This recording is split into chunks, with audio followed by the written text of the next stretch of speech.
Hey, what's going on, guys? Full here from Custom Offsets TV on YouTube with another quick matchup for you.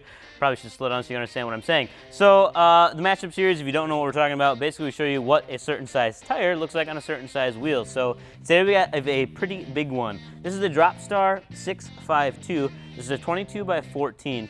And I guess first thing you'll notice is the lip on here is absolutely massive. We usually don't talk about lip size in a video like this, but it's absolutely huge, and I gotta tell you guys what it measures out to because you're gonna ask anyway.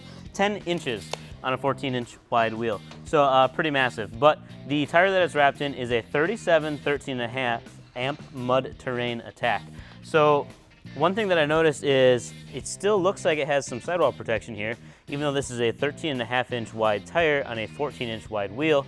And the main reason why you're gonna see something like that is just because this is a 37, so it's so much taller that you basically have sidewall to work with, where if this was like a 35 mounted on here, you'd have quite a bit of stretch and you wouldn't have any sidewall protection. Now, granted, there's not a ton. It's not like it bulges out very much.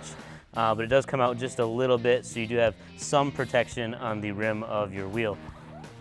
As far as actual measurements go, when I'm talking about sizes like this, the 22 for the 22 by 14 is going to be the diameter of your wheel.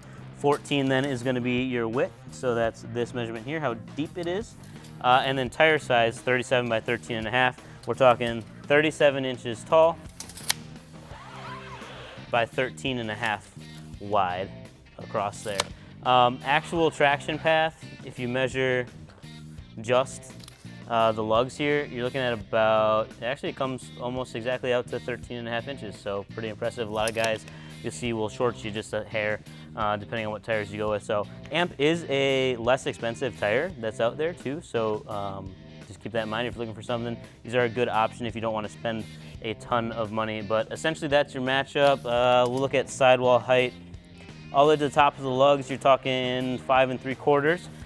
To the edge here, we're looking at about 5 inches. So plenty of sidewall on here. Granted, you're probably not gonna off-road necessarily with a 22 by 14 and 37 1350, but if you wanted to, you definitely could. That's your matchup, 37 13.5 on a 22 by 14. Peace.